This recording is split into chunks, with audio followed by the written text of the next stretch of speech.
This episode of the Black Gay Agenda is brought to you by Jacked, the app where connection is real, raw, and exactly what you're looking for.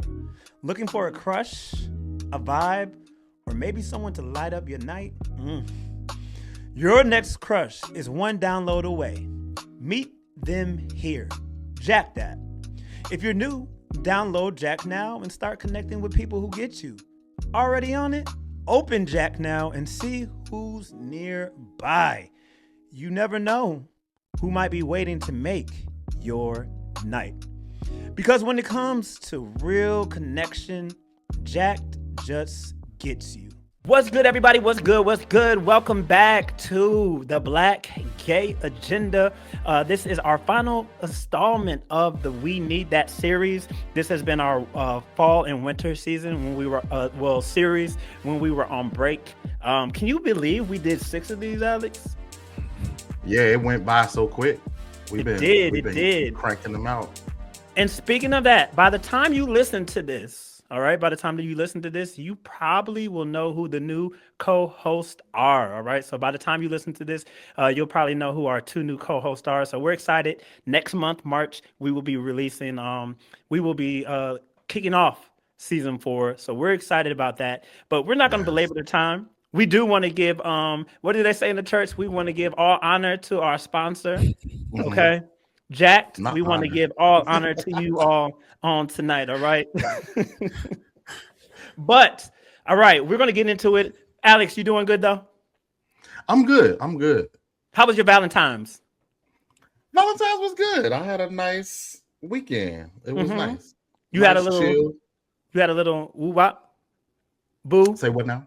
Woo-wop? Boo? Day? What are we calling it? Yeah, all that. Ooh, so political. He did not answer the question at all. Oh, no, I've been avoiding. I feel you. I'm going to start calling you Pam Bondi. Oh, wow. Then I have to insult you. She wasn't that hearing. She didn't answer. You are not a lawyer. You... All right, so we are going to get into it, all right? This is We Need That Chaos, and I am super, super excited about our guest tonight, okay? Yes. So we're going to introduce to some and present to others. Prince Pierre is an Emmy Award winning storyteller. Y'all heard that? Emmy Award winner. Recording artist, and co-host of the podcast Purse First. I love that because they say purse first, and we tell the people at the end, grab your purses and clutch your pearls. So synergy right there. And he is known for his sharp cultural commentary and unapologetic honesty. Pierre brings perspective, personality, and just enough chaos to keep things interesting. We'd like to wish you a very welcome here to the Black Gay Agenda. How you feeling tonight, Pierre? Hey, y'all. I am feeling good. How are y'all?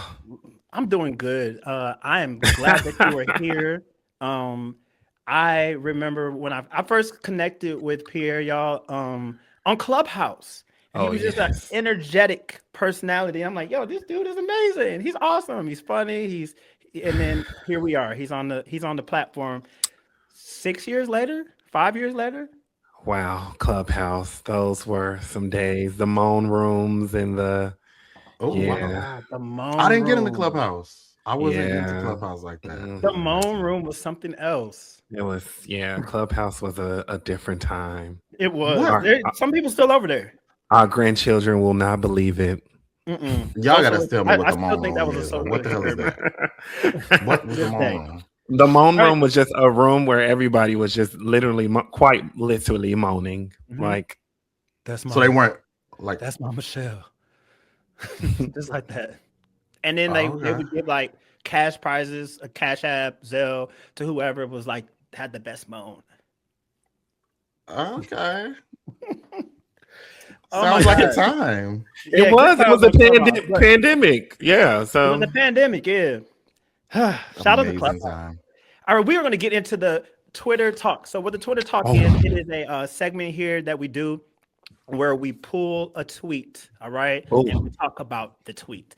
Now, this week's, we got 2 tweets this week, y'all, but they're connected. So this first tweet comes from somebody underscore DXNDI. That's underscore DXNDI.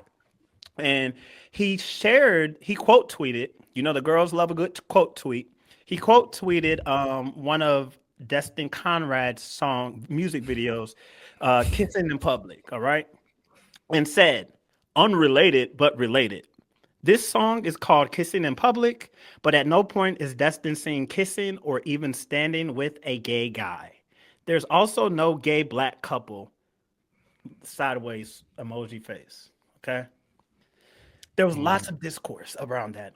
Some people shared one of his old songs from his last album where the whole entire song, he's with a black gay man, right? And they're doing black gay things, right? And then somebody else talked about in a follow-up tweet, this young man started talking about how Lil Nas X is who people are trying to make Destin Conrad out to be, this, that, and the third. He's really showing black gay representation. He's not afraid of his sexuality, et cetera, et cetera, et cetera. I got something for that, but we're just reading the tweets now. So what I believe is totally related. Destin Conrad this morning tweeted this: I am not a role model. I am not the face of nothing. I'm just now learning how to do any of this, how to perform, how to be a musician, whatever that means. All I can do is exist naturally. And I noticed that people that pick me apart with no grace, black gay men. What are we doing? I also want to point out that Destin is like 25 at the oldest. I don't even think he's that old. So that's a thing as well, right? So I guess my first question that I want to ask you guys is this expectation for him to be this black gay icon and always do all of the right things. Is it fair? And also bringing up people like Lil Nas X, I think that is dishonest because we drug the hell out of Lil Nas X. I can remember how we treat Lil Nas X. It's not even Lil Nas X. Me. I can remember how. You know what? I said they had drugged him to death. I was always a fan of Lil Nas X. When I say we, I mean community. The community, yeah. I remember how the community. We don't even have to go as far back as Lil Nas X. We can go back to Khalid. When Khalid made that video where he was with a black gay man, showing love to a black gay man, what did they say? It's performative. He's faking. So what gives? What did y'all think about this whole entire discourse centered around Destin Conrad and his representation of black gay love? One of the things I hate when artists do when they're being critiqued is they try to say that they're not role models and they're just I really hate when they go that route. Even if they feel that way, I feel like you're only saying that when you're losing the battle. You never say that when everybody is looking up to you, when everybody is loving your art. You're never like, no, don't love my art. I'm nobody's role model. I'm just doing this for me. You're like, no, give me my tens. But then when you get critiqued, it's like, oh, I don't know what I'm doing. I'm nobody's role model. Just take the criticism because, you know, sometimes people, they are telling the truth. They do see another part that you may missed out. Now, as far as all that black, like as artists, because I've been here, we can never get it 100% right. We can never please everybody. You just can't. And I feel like he should have just went that way. Like, y'all, this was the vision I saw for my music video. I'm sorry. I wasn't thinking about fucking niggas in the music video. I was just thinking about getting my little groove on and just getting up out of there. I wasn't thinking about putting black people in. I wasn't thinking about, because they don't do this to white people. That Troy Savant boy for the Rush song, everybody was like, why he ain't got no big people in there? And he was like, because they not in my video. I'm not putting big people in my video. And I feel like, I don't know. I think it's really cheap to be like, oh, I'm nobody's role model, because you are, and you are, and you know that's what you want to be. You know you want to be an idol. Nobody is in the booth recording all these songs just for the hell of it. Do Do you think, and then I'm going to go to you too, Alex, but do you think, I feel that, right? I feel like in a way you are a role model, but also to speak to, I don't think the people who tweet this type of shit, that's actually what they want. Because again, it's been proven that that's not what they want. Because they tore down Lil Nas X. They tore down Khalid. Like, what are these artists supposed to do to, I guess they can't make everybody happy. They can't. And I'm glad you brought that up, because another part of his tweet that I did not like is the black gay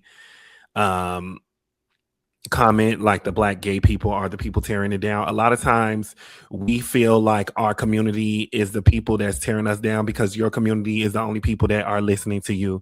The white people aren't tearing you down because they're not listening to you. The Latinos are not tearing you down because they are not listening to you. The black people are, it seems like they're tearing you down because they are the people that are supporting you. Once you kind of get rid of that, it's nobody else listening to you, because if other people know who you are, they're the only people that know who you are, and they're your biggest supporters. A lot of times your biggest supporter, I mean, like, think of the Kim K's and all that. People hate watch. So the reason this black boy is commenting on what he saw is because he saw it. He saw it. He actually watched your video, right, and he critiqued it. And it goes back to the I'm nobody's role model. You're only saying that because he saw it and he didn't like it. If he saw it and he liked it, it would have been a different story. But he saw it and he had an opinion about it, which, okay, I think we just need to learn how to handle critique. It's not your cup of tea, my bad. Right.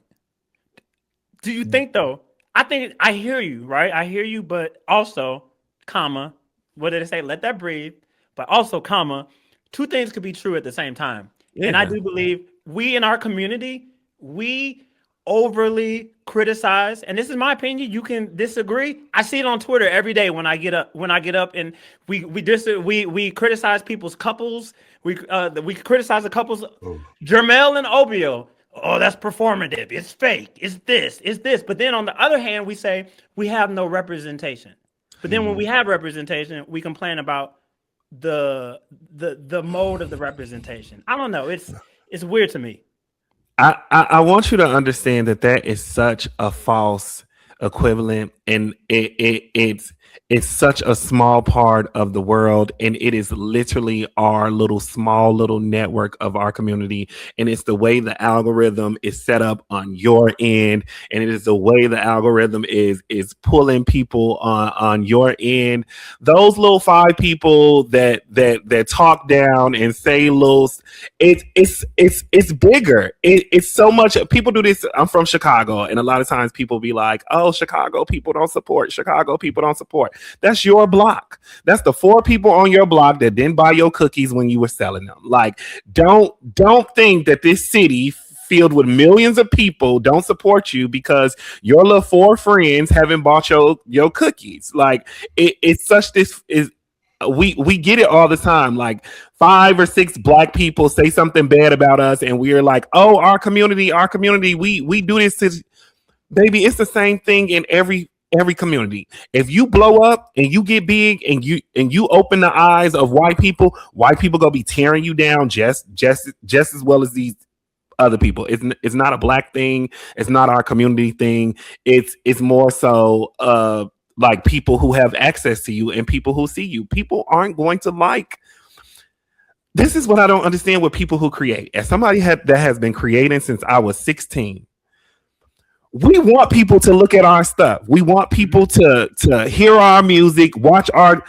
So I don't get why people are up in arms when people watch it and don't like it. Mm-hmm. If you're able to take people loving your stuff, you need to be able to take people liking your stuff, and you need to learn how to either. Like, some people don't read the comments. I'm a person that I will post a video. I don't read the comments because I don't too much care about the bad, the negative stuff. There are some people that do, but if you do, you need to learn how to accept it and take it and understand. Like, even as y'all as podcast hosts, everybody isn't gonna like what y'all say in y'all opinions. Mm-hmm. Y'all have to learn how to say thank you for listening. Correct. Because that's the goal. The goal is to get you to listen. The goal is to get you to listen. At the end of the day, you listen and comment. That's the goal. So you can't sit back every day and be like, "Oh my God, they bashing what we saying on our podcast. They hate what we saying on our." Baby, y'all are tuned in every week. Alex. What I was gonna say is kind of similar, but I had two. I'm on both sides, and this is why. So two things. First thing is the first person, right? The representation. Tweeter? Say it again. Not the original. The original tweet. The original tweet. So the original tweet. Representation matters, and a lot of times, and because we have so little representation in that arena, right? People expect to see people doing things. They sometimes you won't even know it, but they'll be your biggest fan, and they'll be the one that's cheering you on and wanting to see you win and wanting to see something out of you that they envision you to be, right? That's the first part, right? And so, yes, we want to see that representation. We wanted Lil Nas X to have black people dancing behind him. He didn't always do it, right? We just talked about what's his face? When we said it, was he anti-black or not? Todrick Hall. Todrick Hall. We just talked about Todrick Hall, and because Todrick Hall got so big, we wanted to see him represent the way that we wanted to see it, right? So there were ain't gonna happen, right? Not gonna happen. So we have the expectations for these people, right? And so, and like you said, Pierre, there are. When you are in that seat, you are a role model, whether you know it or not. However, what you should have probably done is not say anything. And your next video, if you wanted to meet that need, meet it. If you didn't want to and didn't care, and you thought that you were on target with what you did before, and it didn't matter, then do it in your work and not because to me, I think it's counterproductive for you as an artist to tell people, I am a role model. Don't be looking at me to do this or that, because it feels it's hard because like artists are real people, creators are real people. So when someone says something to them, like they're real people, so they have a real emotion. But I think sometimes we got to eat it and just do what we do. Because like you said, like we both said, we're not going to be able to please everybody, right? And one person throwing a pencil down a hallway about something negative about your work, as opposed to all the other accolades and awards or, prize that you may get, but then you taint your self-worth when you say something negative, because people will remember that negative more than they remembered your positive work. So I think that's the part for me. I'm glad he said he's not a role model because that's what he feels, right? But I also wish that he just would have just let the work say that and not said it. Because people they'll take this tweet. That's gonna be in their pocket when he blows big, and he's on those Grammy stages and worldwide stages and things like that. Somebody gonna be like, "Are y'all really hailing him for black this, black that?" But remember he said this. So that's the thing. We got to be careful there. So I honestly don't think anybody's wrong in the back and forth. I just think it's always the way. Remember I said last time, the way. It's always the way. And it's perspective. At the end of the day, too. Yeah. I think it's just perspective. I could do, we could, whatever. You could do a video and you could have 5 videos and it'd be all black niggas, and then you have that 6th video and it's Puerto Rican, and then everybody's like, "Oh, you're anti-black," or this, that, and the other, and it's like, and they might not even seen your previous 5. Exactly, and they might not even see your previous 5. Exactly. They just saw the one. They didn't even. They're not even fans of your work. Exactly, they saw the one. Exactly, because most people who comment, and now that we're talking through this, most people who comment on stuff, we see it with the podcast, right? We do a video we do an episode on sex, right? We do an episode of fun. One episode, fun, carefree episode about sex. And then people are like, with the current climate going on, don't you think you guys should be talking about blah, blah, blah? We've done 65 other episodes unpacking, deconstructing. But will you see how counterproductive it is to respond to those people versus all of the people that love? Like this is why I felt like he should have, like Alex said, he shouldn't have said anything, especially bringing up black queer people. Like you don't lost your mind. Like just do your music. If you're not a role model, just do your music. Just make your. But also in your interviews, you can't talk about how you're black LGBTQ representation. Either you are or you aren't. You can't. Either you is or you ain't. Now you can say,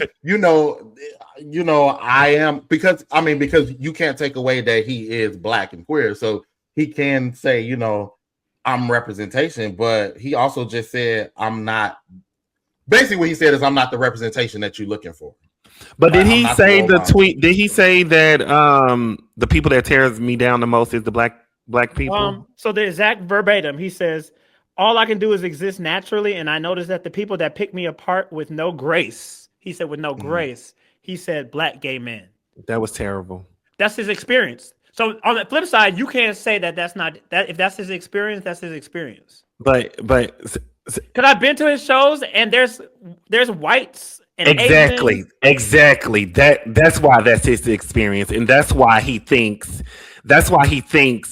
that he's the one lucky nigga that gets to experience joy in front of those whites and those Asians and the black people. They're there too. What I'm saying is they're there as well. But he's not picking. His eye isn't set to the negativity that the Asians and whites, the blacks.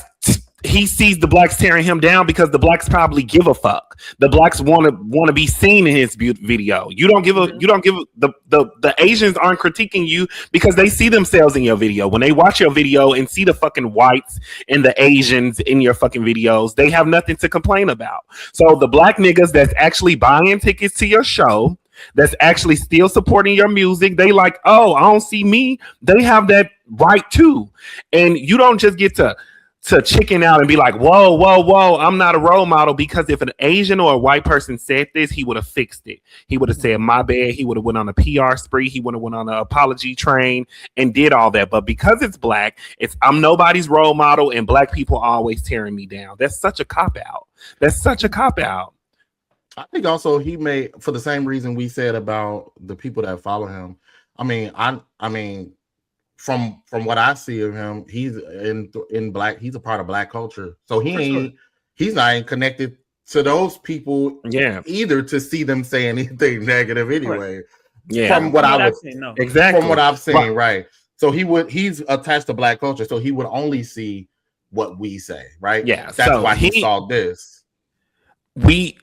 For the older people listening, there used to be this app called Vine. Well, for the younger people that's listening, I'm gonna say that.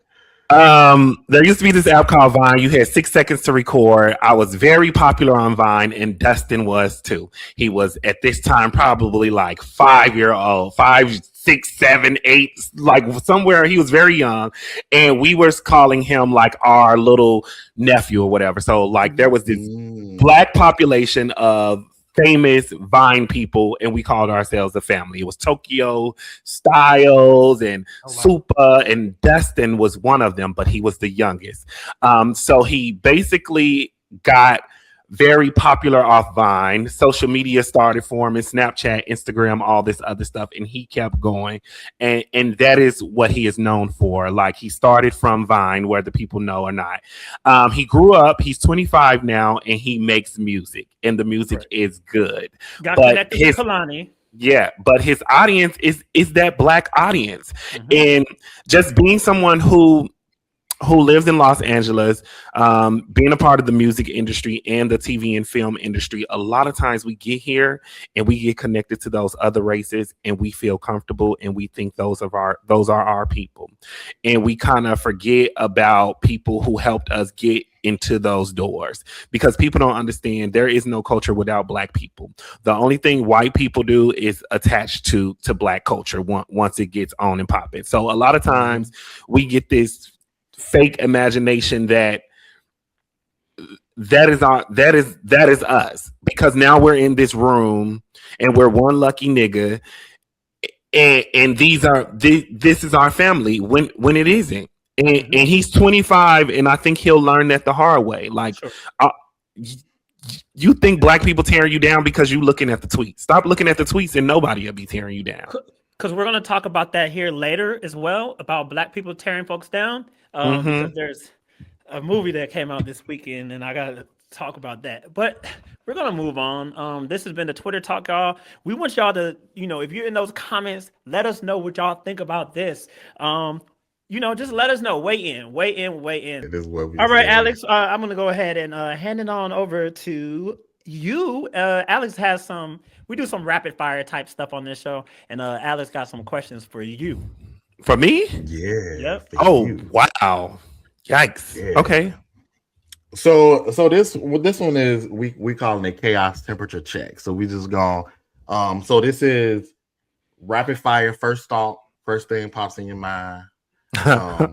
Answer, or maybe second thing, depending on what you got to spit out. So we gonna get right into it. Are you still? Oh my God, this is what everybody keep asking me on every single podcast. You don't even know what's going on. I know exactly what the question is. Oh my God. Are we still a part of the Pink Parade? Are we Are you still a citizen of Gag City? I am not.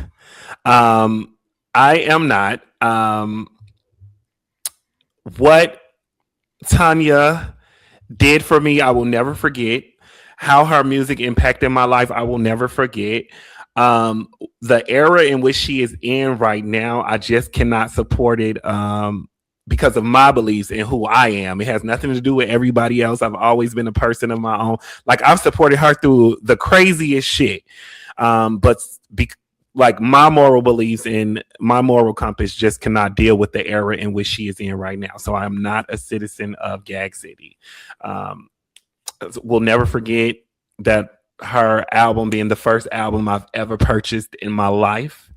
I will never forget being a rapper and just looking up to her. I will never forget my first day on The Breakfast Club interviewing as a rapper. She was the next person the next day, and me wanting to spend a night in New York at The Breakfast Club to actually meet her, because we were both new rappers in the scene. I will never forget any of those things. But it's been 15 years, and this is where she is now, and this is where I am. So yeah.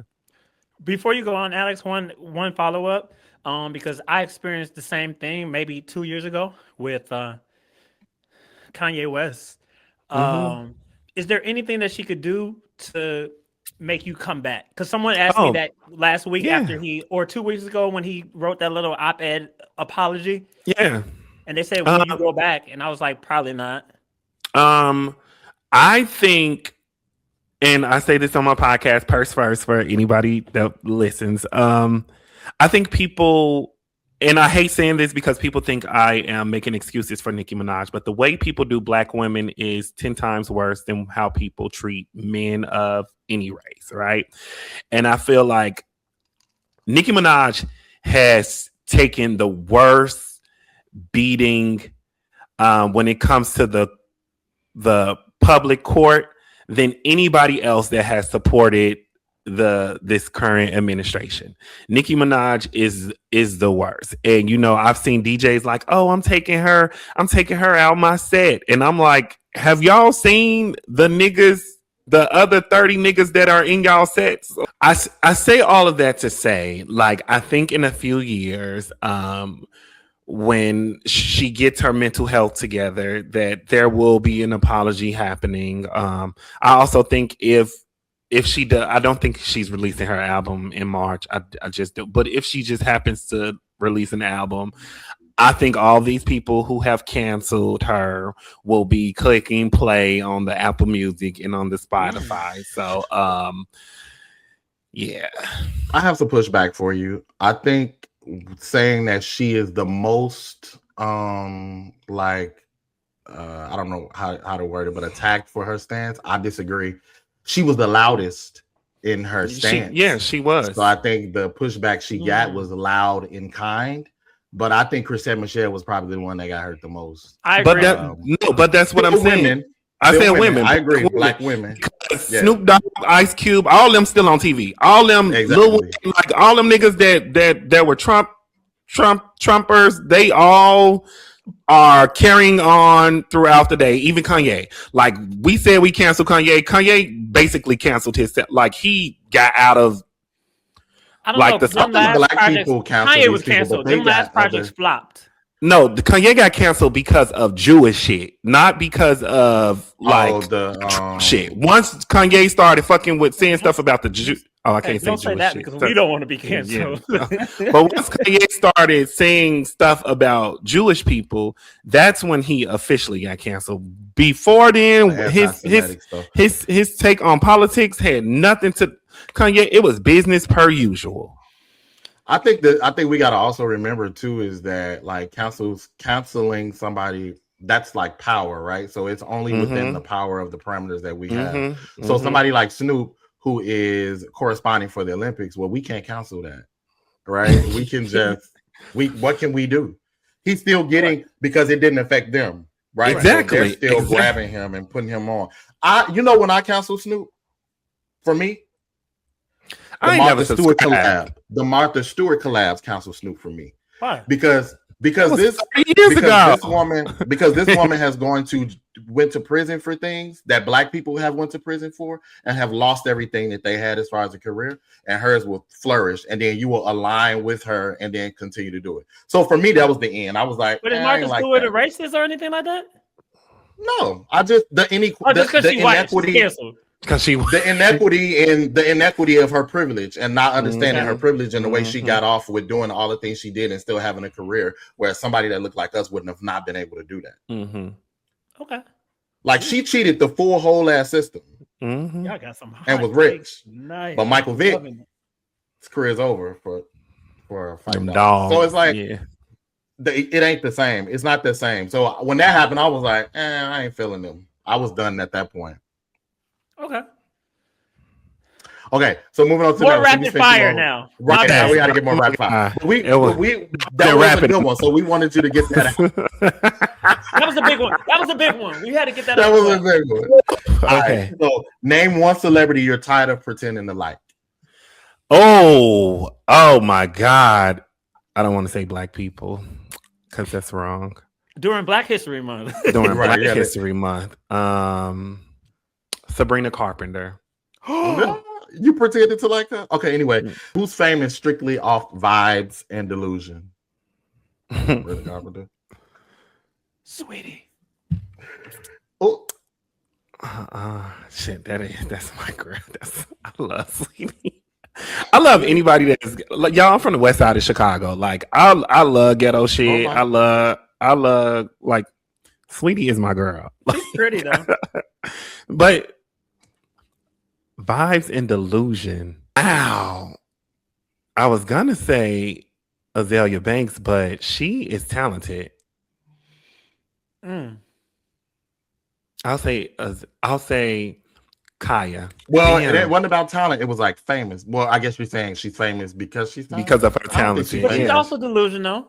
She's not famous because she's talented. She's famous because she is crazy. No, that's true. Most people know that's true. Most people know her now for being the girl who I never knew who she was. I never knew who she was. She's a Gemini queen. That lady is yes. Who should log off for a year? Nicki Minaj. She needs to give it. She actually has mastered everybody. I actually want them to get into it now. Again, they've been into it before. Nicki Minaj tweeted today because today is President's Day for those listening. And she tweeted a picture of an AI picture of her and Trump in a car with like money, you know, the ghetto money where they holding up money and dollars and stuff. She tweeted that picture and said, "Happy President's Day." So weird. It's so weird. It's so weird. Like I want to know what he got on her. Nothing. I just think the administration thinks she has more power than she actually does, and both sides are going to fail. In true fashion of him, he likes people who kiss his ass. So anybody who like does that, he gives them their 10 minutes of fame. It ain't nothing more than that. He ain't giving them nothing. He's not doing anything for them. They ain't getting nothing. All those black people that did all that hoopla for him when his campaigning, where they at now? Anyway, what fandom scares you the most? I think we are on the page of. Okay, I'm sorry. All of them. The Barbs, the Hive, the Navy, all of them. All of them. Now let's be for real. I want y'all to understand that no. Y'all are fucking crazy. It's just y'all have grown, and the Hive have kids now. Some of them even grandparents, but y'all, there was a time we were putting bees under Kid Rock's photos for 60 days straight, just putting bumblebees under his photos just all day. We just spent all day just putting bees, the bee emojis. Well, did somebody go to his house? He's a racist. He's racist. We should have been putting red, black, and green under that motherfucker. Yeah. The Hive I think the Hive kind of walked so that the Barbs can run. The Hive got. The Barbs are out of space. The Barbs. You know who's worse than all of them? Who? MAGA. Yeah, that MAGA is the worst. Yeah. MAGA learned from the Barbs. And now they got a collab. They got a collab. MAGA Barb collab. It's probably. And I don't mean margarita. A MAGA Barb is the worst Barb you can run into. Like, what? It is over. It is over for you. I wish I would argue with a MAGA Barb. What? I will not. I will fight them first. I'm just gonna swing. I'm not even gonna say nothing. MAGA Barb, you wearing a pink "Make America Great" hat? Oh my god! Yo, please don't say that out loud because I haven't seen it yet. But I feel like now you just started. I really feel like that's just coming next. A pink MAGA hat. Who gets fake hate but still wins every time? Damn.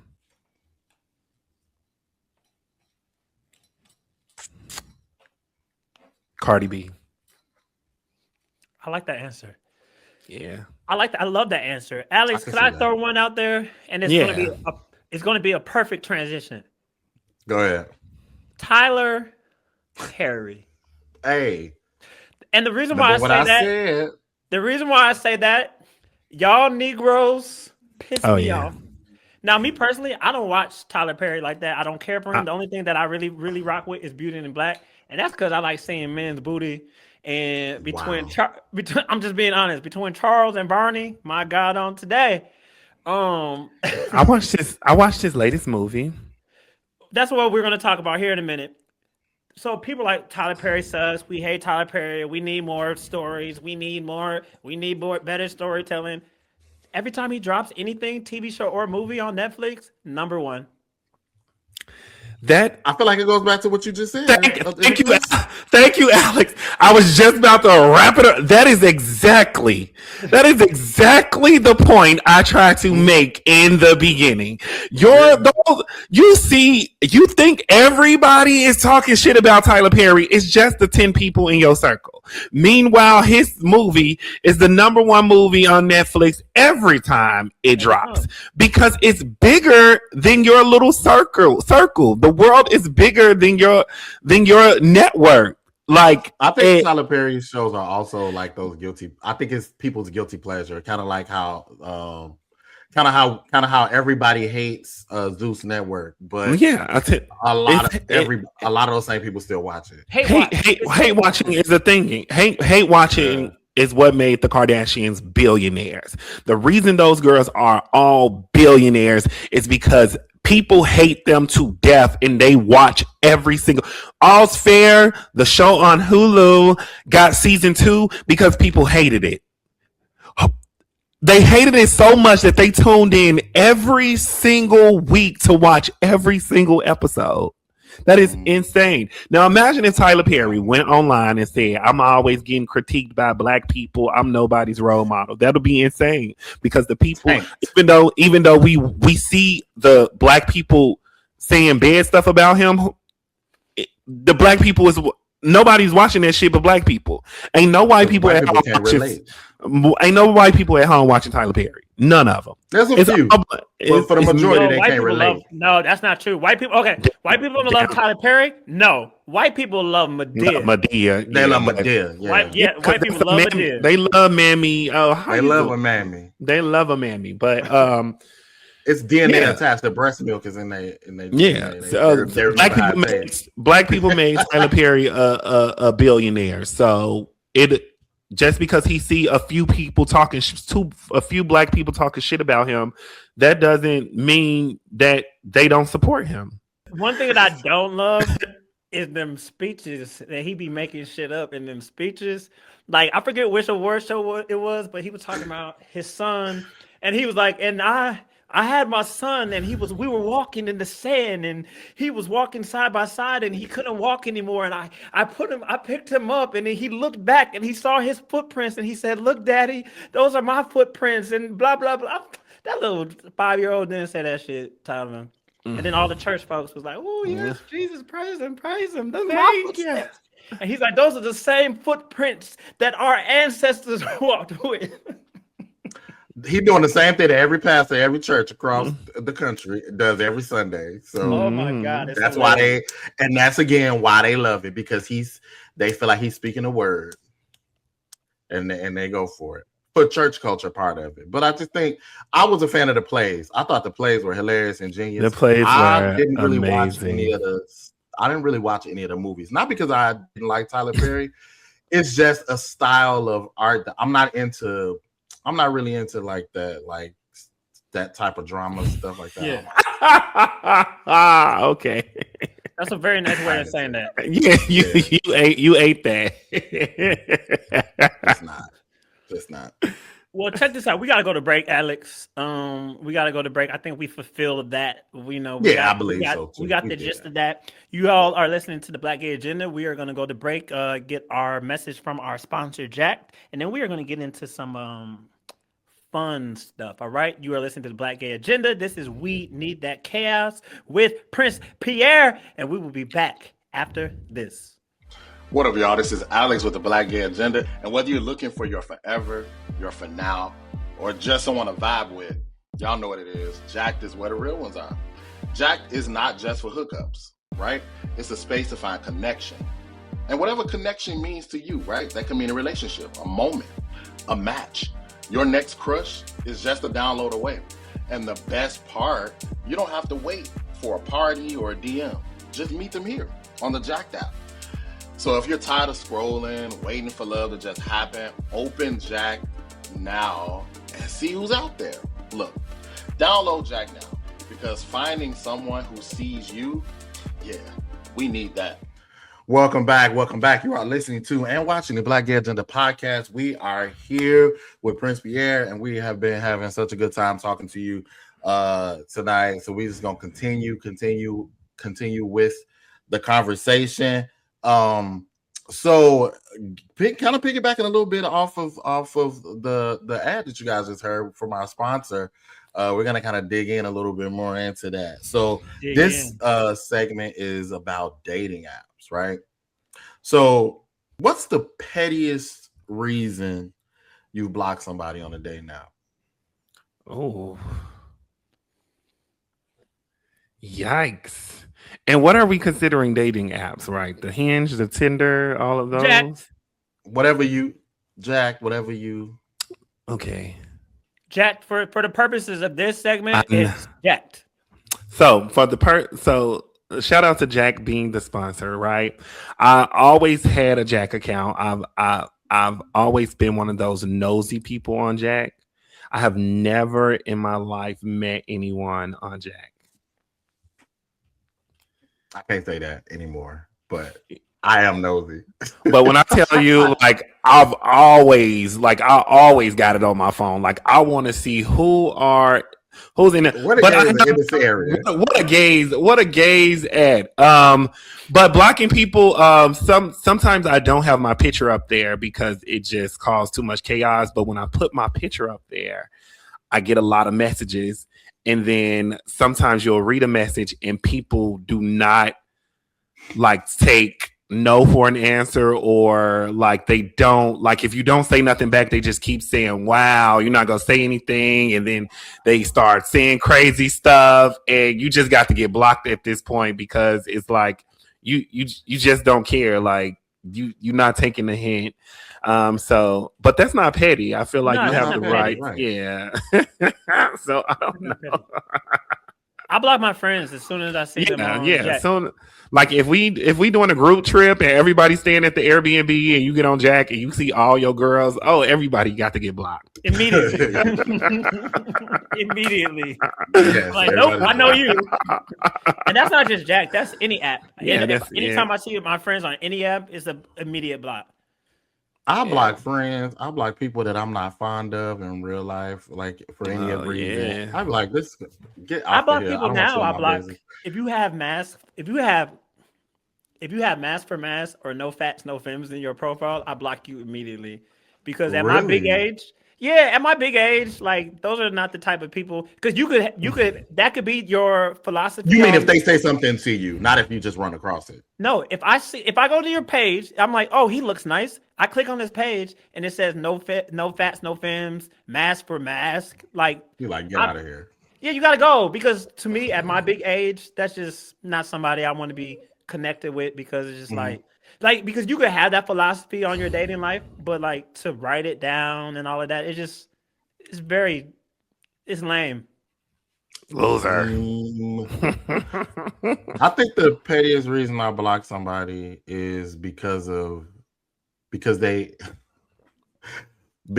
used slang when their very first sentence to me, and it was like new slang, like the young people slang, and I had, and they were my age. Not you at 40. TW. What's the word? What's the word?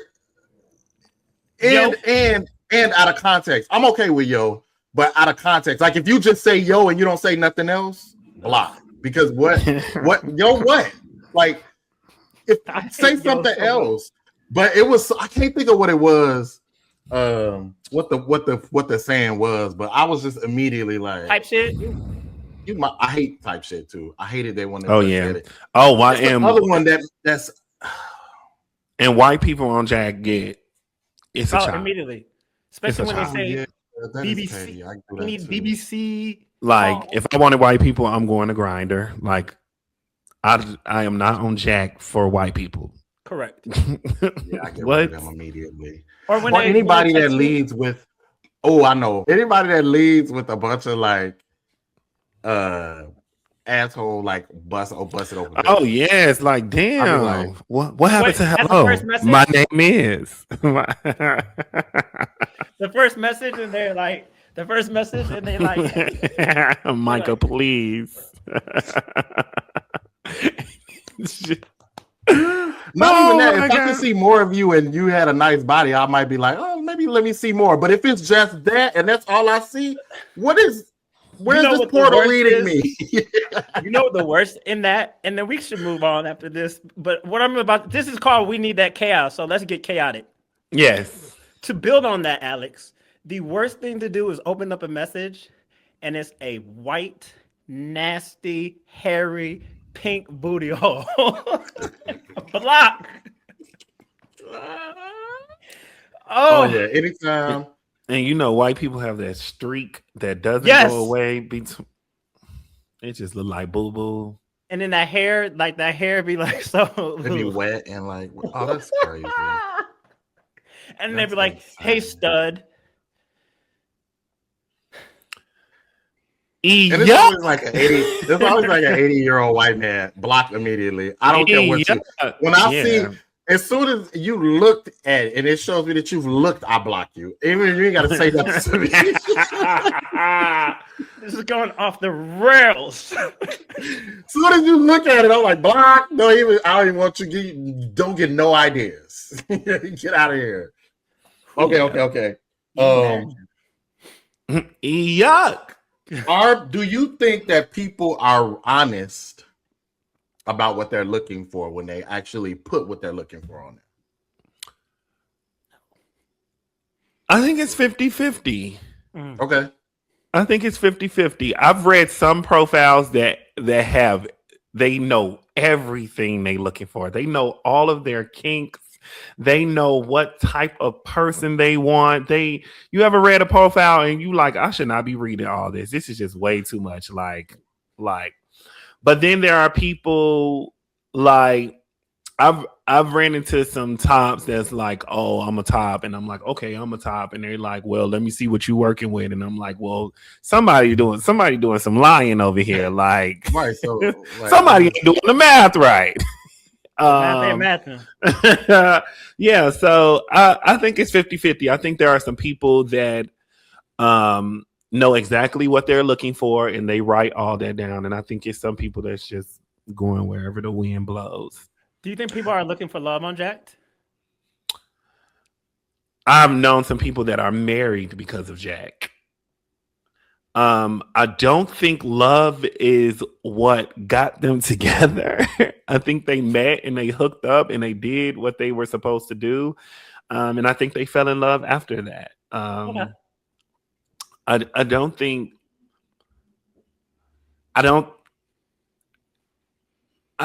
don't think Jack is the stumping ground for love. I think some people can look for love on Jack. I just don't think it's just like the club. Like some people look for love in the club, but yeah. And Queen Bee. Okay. And she had a man, but okay. I wish they had gotten it together. You wish at the time of that song, I kind of wanted it. Yeah, too. I wanted Usher and Jay and Beyonce. Whoa, I wanted Usher and Beyonce to be together. But you know who else? But you know, also before that, you know what I used to want too. I thought that Jagged Edge and Destiny's Child was gonna be like a thing. Remember the video? Was it Gotta Be when Destiny's Child was in Gotta Be? Mm-hmm. And I was like, because I was in love with Jagged Edge at the time, and I swear I was a part of the group. And when they did that video together, I was like, "That's it. That they together, all of them. It's a right amount of people." Them girls were 18. Everybody got a man. I think they were a little young. Yeah, they were younger, but you know that was an issue too, right? You know, like that was some. Didn't stop Jay-Z. It didn't stop Jay-Z. Sure didn't, because the math, it's not math in there either, and we don't talk about that. I know y'all pick and choose. Y'all pick and choose when to talk about predators and when not to. Ooh. We need that chaos. Well, Beyonce was the victim, so we Oh, absolutely. No, we wouldn't give Beyonce smoke because she's a victim. If she's the victim.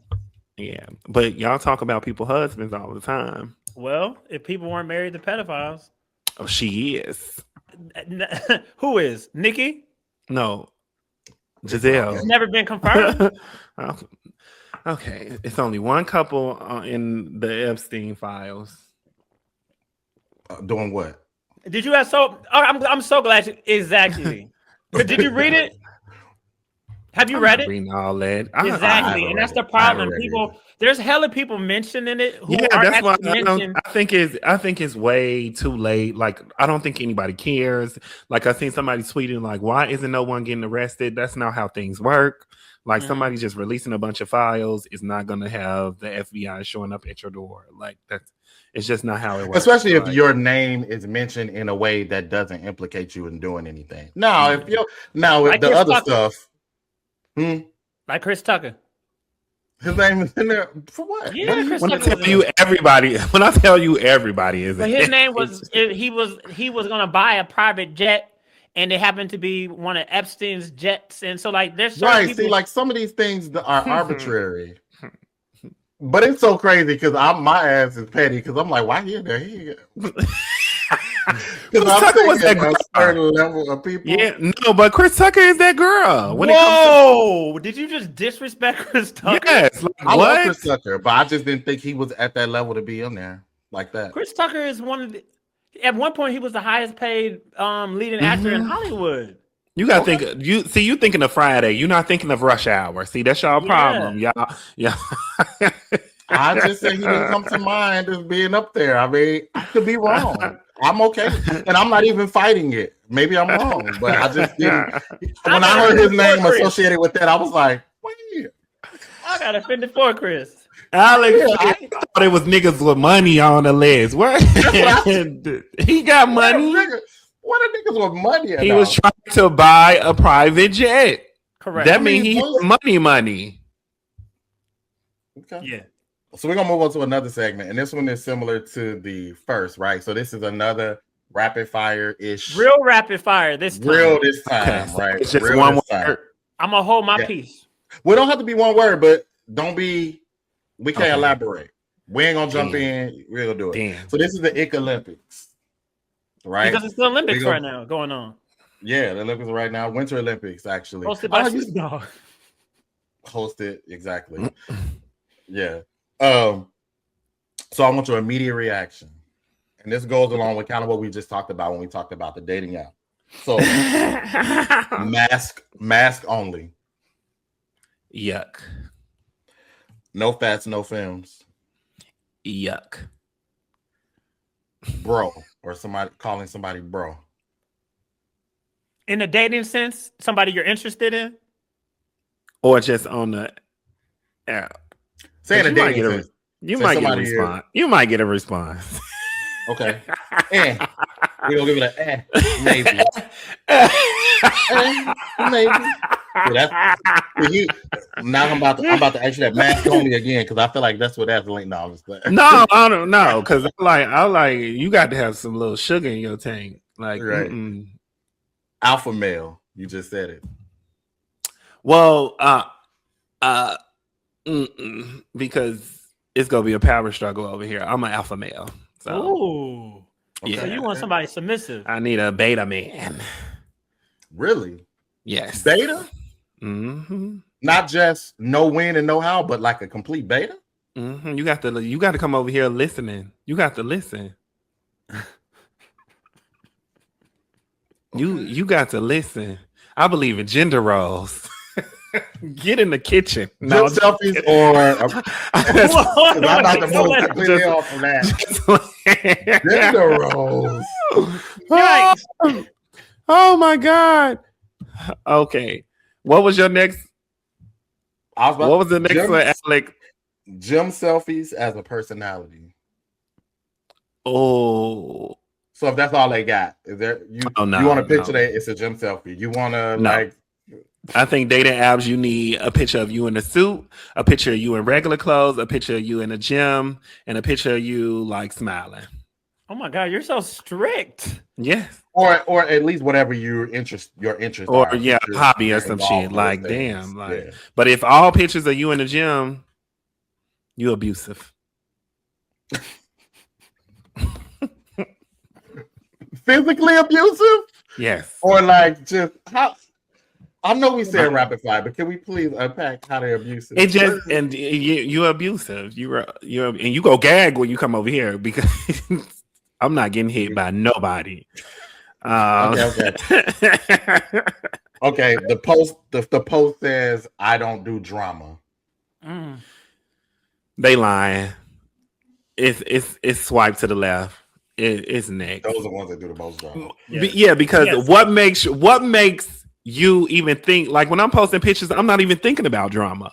What drama have you endured in your life to make you think on a dating app you have to post about drama?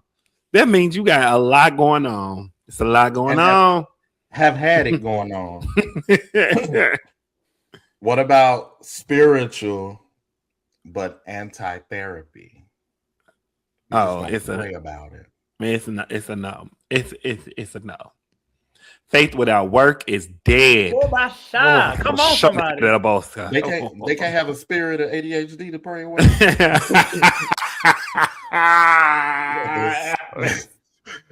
gotta play that spirit of autism away, okay? That's what people oh my God. Okay, soft launching someone who hasn't claimed you.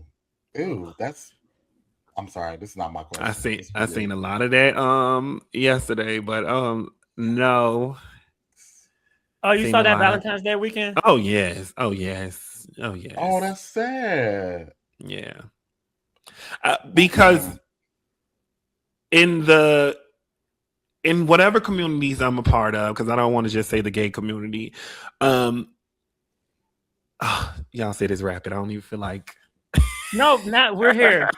We're here. Yeah.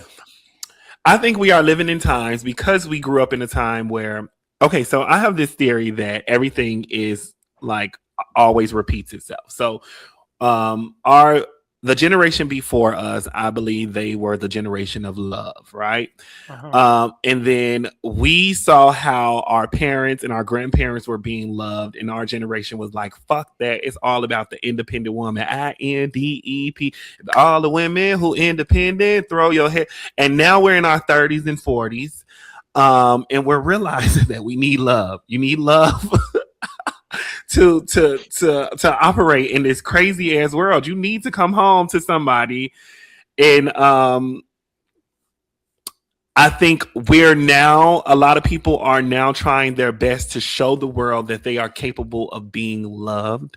Mm-hmm. And people are doing all types of crazy shit to show people like, oh, someone loves me. Oh, because Valentine's Day is getting ridiculous. People who have been begging for attention the whole year, now all of a sudden on this day, it's like, oh, look, somebody actually loves me. This is what somebody is doing for me. I'm with somebody. Like, they can't help themselves. They are begging to show the world that they are capable of being loved. When really we should have just been doing that in the first place versus the whole year saying fuck niggas, saying I don't need nobody. I'm independent. Being emotionally unavailable. Okay. We now on Valentine's Day, you don't want to be left out in the crowd being the only single person. I went to a wedding on Valentine's Day and I realized I was the only person in the room that did not have a wedding date. I was like, oh shit. I did not get the memo. I did not know people were putting in the work to bring somebody to the wedding. So yeah, you're supposed to have no date in the wedding. You're supposed to go to the wedding to find that person.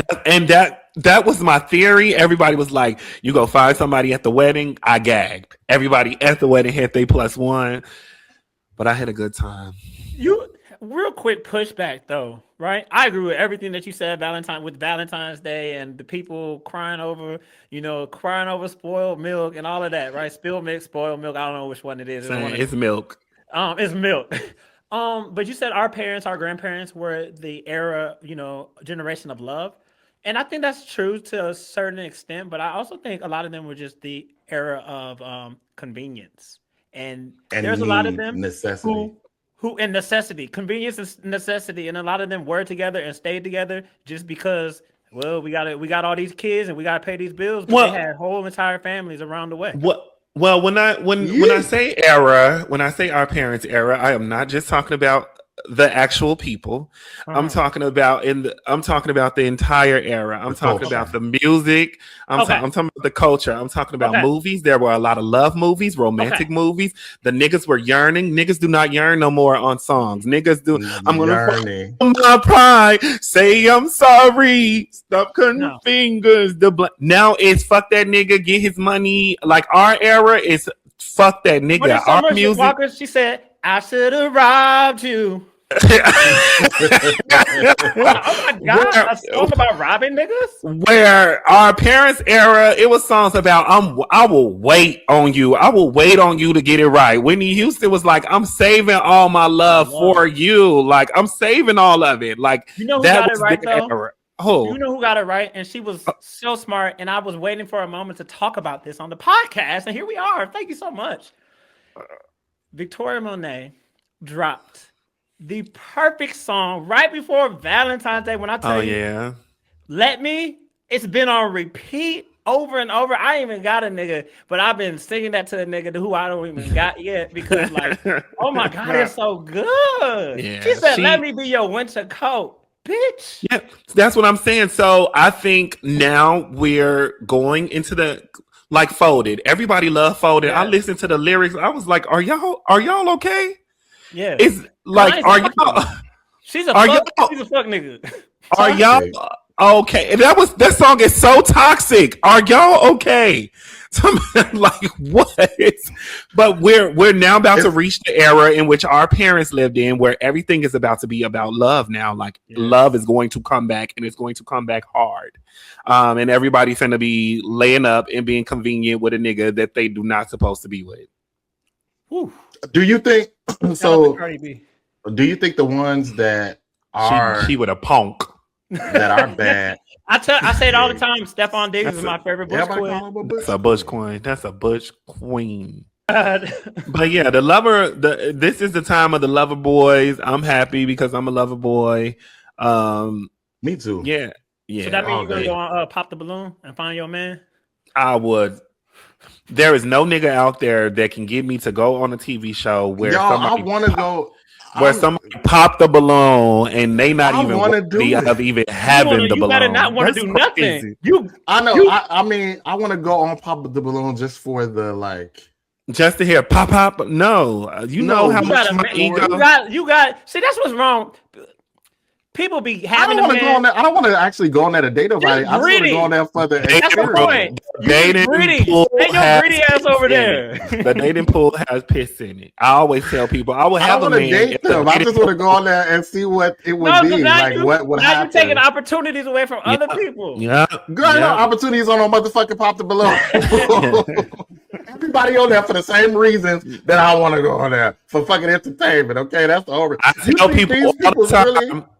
Dating will be better if the married people get out the dating pool. If we eliminate all the married people and the people in relationships, if we take them out the dating pool, the single people can find each other, but they refuse to leave.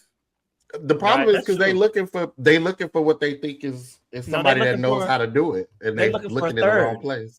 They're looking for a third. All right. Well, we're gonna. I think we're gonna move on. We've had a lot of chaos. We're gonna bring it down a little bit, y'all. We're gonna bring it down. Bring it on down. Oh, Jesus, this was good. All right. So we talked about earlier. We talked about the whole thing with Lil Nas X, Destin Conrad. We've seen other Black queer people in the community who have operated in spaces and they've received critique for this, that, and the third. But what I want to talk about now is we want to get back to grace, right? Do you think that we as Black gay men show each other enough grace as we move and navigate through life? That's such a tricky question, and it's loaded. And to me, I think it's 50-50. Okay. I think a lot of Black gay men don't know what grace is. Ooh. And I think once we get older and we do the work and we understand grace, we start to give it. You can't give grace if you don't know what it is. You can't give grace if you never had it. And we live in a world where we were never giving grace. We were never giving grace, so we can't give it. We expect grace from people who their entire life they had to fight in every situation they were in. And we expect grace from those type of people. I just think that's insane. Grace is a privilege. To give grace, that's a privileged space. You have to give grace, you have to allow someone to take something from you and still have enough to give grace.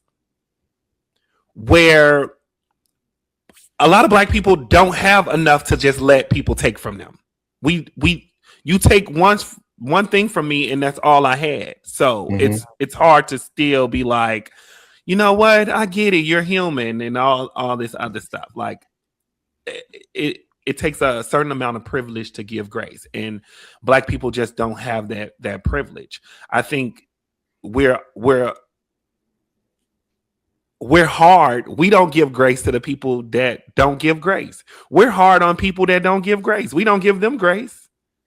We have these conversations and we're like, why don't Black people? Let's give them grace. Let's set an example and give grace to the people that don't give grace. think I might be kind of on the lane as you're on, but I think for me, I think a lot of times our hardest problem with giving grace is that as Black people in this country, right, and and those that are come to this country or not from this country, we go through so much. Exactly. We've been through so much as a community. As Black gay men, we've been through so much as a community. And so for one of us in this panel to go from here, this conversation, and go do some of the bullshit that we just talked about is disappointing. Mm-hmm. And I'm holding you to a higher standard because I thought more of you. It's heartbreaking. It's painful. It hurts. So like for those people, those Nicki fans that loved her and had a story like you just told that story, you telling that story actually gave it a little bit of a heart almost, because it was like, fuck her. But you saying that story gave the reasoning heart. Now, I don't like stan culture because the stan culture is outrageous, but it gave heart to your feeling. And to then flip it and say, well, now look at what she's doing. All the love that you poured, that you had, the memory that was created from your youth has now been like thrown in your face. It's disappointment, right? You hold these people to a higher standard. So it's hard to give grace. It's hard. We don't get why we don't give white people grace. We know what they gonna fucking do. We don't trust that they gonna do right by us anyway. So a lot of times I'll be kind of like 50-50 when people say like, oh, Black people always criticize Black people. Well, we hold each other to a higher standard because I thought you would do me right. And we don't. Yeah, and it's the same reason why church people try to combat people that are hurt by the church and was like, oh, if it was someone else, you wouldn't be complaining so much. Yeah, because I didn't think you would hurt me. Right. I didn't think the pastor was going. That's what it is. I didn't think the pastor was going to buy a new Bentley with my offering, with my sacrifice. I trusted you. I gave you my trust. I gave you my money. I gave you my allegiance, my loyalty. I looked up to you. I have your posters on my wall. I defended you. I argued for you. And then you go do this. I held you to a higher standard. Fuck grace. Fuck you. Well, you know what you did wrong, Alex? Not you personally, but you know what they did wrong? You put your trust in a nigga. Speaking of niggas, should we give grace to these men out here in this dating pool who are fucking up, right? Me and my good Judy down in Atlanta, we had a long 2-hour conversation about just dating and where we're at in the dating space, et cetera, et cetera.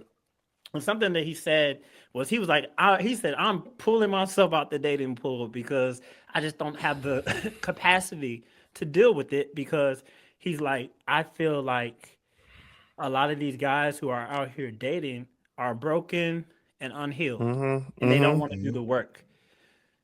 Should we give grace to men when they fuck up? Because we know that there's the trauma. For a lot of these people, they might be in their 30s, late 30s even, but this might be the very first or the second relationship. So, and honestly, they're almost like they're in their 20s when it comes to how they're showing up in the dating space. They're just figuring it out. Yeah. Should we give them more grace and then not cut people off so quickly for doing whatever it is that we feel like they should be cut out for? So how old am I? I'll be 30. Oh my God, I'm blanking. I'll be 37 this year. Right? I'll be 37 this year. And I will say in my 20s, it was like, one and done. I'm a Gemini. As someone who doesn't drink, as someone who doesn't smoke, and I'll be 37 this year, and I have actively done the work, I realized that I hurt people. I've hurt people before, just as well as, people have hurt me. I've always felt like I was the victim. I've always been like, oh, this nigga did this nigga did that. But if I sit back, I'm like, oh, niggas, we all hurt each other. And if I feel like I deserve grace, I have to go into situations understanding that niggas deserve grace as well. Growing up and just being this person, people are human beings. I got out of a relationship because I play football. I tweeted this and it went crazy. I play football and I was dating a guy that never came to my football games. Right? He just never came to my football games. And I had got upset. I'm like, hell yeah. Why the fuck this nigga ain't coming to my football games? And then I told him, I was like, I play football. I would love for you to show up to my football games. All my teammates, they niggas show up to the games. And he was like, oh, okay. And he showed up to every game after that. And I was pissed off because it wasn't natural, right? Mm-hmm. And I just kept thinking about the natural of it and how I just feel like if you love a nigga, you showing up to his football game, that should be natural. And I was mad at that. You're talking to me now. Come on. I was mad at that, and I let that drive me, and I let that kind of ruin the relationship because I was like, that should have been natural to him, blah, blah, blah. How he don't know that? Not realizing that once I communicated with him, he did what I wanted him to do. Not understanding that this man had never been to a football game in his life, doesn't know how a football partner should operate because he's never been with a nigga that played football. Don't watch football, thinking that football was my hobby, my time to be alone, not thinking about all these other things. We so caught up in our own fucking world that we don't understand that everybody is different. Everybody is different. And all it took was me to say, hey, come to my football game. And he was there. So niggas deserve grace. I love that. Niggas deserve grace. Yes. I put it in that thing. I was like, nah, that's a quote. Niggas deserve grace. But you know what else too? I always tell my friend this all the time when we be talking about niggas and shit like that. And I be like, man, you know what I have to do sometimes? I have to sit back and think out of all the emotions and feelings that I just had and I just expressed, like, damn, niggas is human. Niggas is human. So they having things in their mind going on too that's stopping them or keeping them from doing things or making them do things or making them react to me based on how I'm reacting to them. And it's a thing, but we ain't thinking about that. And it's like, ooh, shit, niggas is human. And life be lifing. Life be life. And the same thing, when life for us, sometimes we might be like, oh shit, I can't talk to nobody. I need a woo woo woo. So when I'm obsessing over, oh, this fuck ass nigga don't text back, woo woo woo. Say that again. What's going on over there? Say it again. Say it again. He ain't texting me back because I be crashing out. And then like doing therapy, I'm way, way, way better now. Doing therapy, doing all of these things is like, oh, that's why. Because they got all of this going on their plate and they're giving what they have the capacity to give. So I have to give some type of grace. And then when they do show up, like you just said, right? When they do show up, we have to, one thing we always talk about is communication, right? Oh, we communicate something that we want somebody to do better. And then when they start doing better, then we're like, the only reason why they're doing it is because and that's counterproductive. Like me, right? I used to do a thing where like, where do I get my offer from a dude? You said what? I said, where do I get my offering? Because that's me all day long. I was like, if I don't hear from a dude for whatever, like I'm feeling away, I'm pissed, what. Then when he hits me up, he's like, hey, how's it going? Hope you've been well. What you got going on? I'm like, I'm fine. That's it. Just dry, short answers. It's like, this person is showing up and it's still not enough. So I think grace is important. Especially when it comes to black men and especially when it comes to black queer men. I want people to understand that this world is not a safe space for us. And that can be like work. That can be like the environment you live in, that can be family, that can be like a lot of people grew up in places that are not safe and niggas are just trying to get by. And it is like people like me who only like black men, that can be a challenge because like you said, Micah, life is lifing. And you have to understand that it's two niggas that are operating in a world that is not safe for them, trying to get together and create love. That is very hard because we operate in a world in which we are putting up walls every single day so that we don't go crazy and we protecting ourselves from all of these things. And then when we get home, there's someone trying to get close to us, but we done put up all these walls throughout the day. Boss and microaggression and racism and homophobia and all of this other stuff we are blocking ourselves from. By the time a nigga try to love us, we like, what you doing? What is this? So yes, we deserve grace. Niggas deserve grace as well. I love that. Okay, we're gonna move on. We're almost at the end. I feel we gotta do something with that line. Like that niggas deserve grace. We are going to go back, and so we had to, we had to give the folks, for our pushers who are like, they want to deconstruct and unpack it like 24/7. We had to give them something so they can walk. Now they've walked away and they say, hey, they fed us today, But we're going back to the chaos now, okay? Yes. We're going back to the chaos, okay? That's what you said what? He's like, yeah. Because I'm a Gemini. Like I can give both. I can give chaos, but I got some sense up here. I got some sense up here. Okay, so here we go. In the same space, let's go. Situationships, lazy or necessary? Oh, I love them. I love them. I love them. I love them. They are so lazy, but they are so necessary. The only reason I know exactly what I want in relationships is because situationships. That's the only reason I know exactly what I want in a man. And Alex is like, hell no. I'm a Taurus. Oh, y'all the worst people in the world. Y'all terrible people. I cannot deal with those situationships. I need to know what is happening. That's so insecure to me and so up in the air. We need to reel that in. I need to lock you down. I need us. I will check-ins with situationship. Do you do check-ins? Yeah. See, no. So here's the thing. I do not mind, and this goes back to the part where I know I hurt people in the past. I do not mind being with Mr. Wrong until I find Mr. Right. I've never minded that. Because I am a person that I like to do things and I like to do things with people. If I don't have the right person, I don't mind going on dates with the wrong person. I don't mind sleeping with the wrong person while still, being on the prowl, looking for the love of my life. So situationship that though to the person. Huh? You articulate that to the person. So this is so grown Pierre, yes. Young Pierre, no, right? Okay. No, and that's where it got tricky. When I was younger, that's called leading people on. I do not believe in that, but when I was younger, niggas thought I was the one, and I was like, where is my husband? Right. And I mean, technically that's dating. So people didn't know how to date, and they were claiming things that weren't theirs. That's really dating, right? Doing and I call him all day long.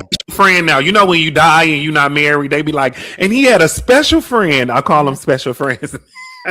I mean, because that's dating. And I always say it's something I always say, and my friends laugh at me, but I'll be like, well, they fucking up, but you still like them sometimes? Yeah. Do you think you're gonna be with them long term? Probably not. How much can you handle now? Mm-hmm. Okay. So until you can't take no more, roll with it. Have fun. Get it. When a woman's fed up, a famous Chicago. There ain't nothing you can do about it. See, you can sing that, huh? See, y'all pick and choose. No, anybody who listens, no, I don't support that, man. Mm-hmm. Double texting. Okay. I will double text you down. I just did it. I just did it. So it's not desperate? It's intentional? No. Why would it be desperate? I'm not desperate. I want a response though. I'm like, how many times are you texting before you just say fuck it? I'm a Gemini. What does that mean? You will look at your phone and see a Bible. I do not mind. I don't mind. So you'll get a good old me, old me, and when I say old me, I mean like a couple years ago. Like yesterday. Not that bad. You get like 2 text messages, and then you get a third text message But that third text message would be, you know, when you get a long message and you gotta like click on it and then it opens up. You like gotta click. Yeah, more. Full on crash out. You bitch ass mother, blah blah blah. That's why your mama don't love you. That's why. Yeah. But I've evolved. I guess when I feel like I'm doing the heavy lifting and all of the heavy lifting, that's when I just stop texting. And then whenever you text me back, you text me back. And then, but who told us? See, y'all gonna have me preaching again, because who told us that was heavy lifting? Who told us? Somewhere along the line, somebody told us that was desperate. Somewhere along the line, somebody told us that was wrong. Somewhere along the line, somebody told us that we were doing too much. And if I'm the only one putting forth effort, here's the thing in relationships. Here's the thing in relationships. A lot of people think it's 50-50. A lot of people think it's 100-100, whatever. However, that is not relationships. You said relationships, not getting to know someone. There's different things. In a relationship, I got you. There's you said the question was just double text. The question was double texting. Yes, it was to anybody. But like, no. This is a double texting when we're not in a. This isn't about. This is just in general. Double texting in general. I would double text my nigga, but double texting in general. Yes, you get 2-3 texts out of me. Okay, that's what. Yes. Yeah. Okay, cool. I was gonna say it depends on the level. In relationships, right? Like. Someone's gonna have to pull the weight. Yes. Yeah. Sometimes niggas don't got all that. Sometimes, like some days, I only got 20%. So you got to bring the 80. But if it's a nigga you met at the club, if it's a nigga you met at the coffee shop, whatever. I'll be surprised if they get a single text. So we're here then. Yeah. Okay. I'm the opposite. I went the opposite way. Like I think you said you used to do a lot of like before you would just be like one and done. I think I went the opposite way. Like before I used to be like, I know you saw my text, again, and then it's like now I'm pissed and now I'm giving you a paragraph. Now I'm shorter. Now it's like, hey, good, hey. Now, like first I'm giving you like, hey, how you doing? And you nothing. Oh, now you're getting one word. Okay. Bet. Like really I'm not doing a lot. When you really want to jazz it up, Alex, you just put K, not okay. Just I love a K. Oh, I love a double tap. You know, I'm big on the exclamation. That's Alex's favorite. That's my favorite. I love him. It is. That's I saw it. But no, I'm big on I'll talk to you whenever. and then I'm so crazy. This is so bad that I do this, and I hope he'll listen to this, but I do it. This is bad that I do this because after I say that, and then you be like, "What you mean?" Like when they like get it that I did the whatever, and then they question me on why I said that. I'll be like, "No, I mean like whenever you have time." Gaslighting, hon. That's called gaslighting. Yeah, Taurus are crazy people, and I know I do that. Sometimes, but it's because I get so mad in a moment and I did that and I'm like, shit. Yeah. I shouldn't have, I did it. And now I'm like, damn, let me like try to like soften it some. Yeah, like I want you to feel that I feel away, but I want it to be as hard as I did at first because when that fire get raged and I didn't let it out already, now I gotta like try to back it up a little bit and it's too late. You know I get it as a Cancer, so I'll completely crash out and then I'll like read back or just think about it and I'll be like, oh fuck. Like, oh shit. That was a lot. All right, here we go. Blocking versus ghosting, which is worse?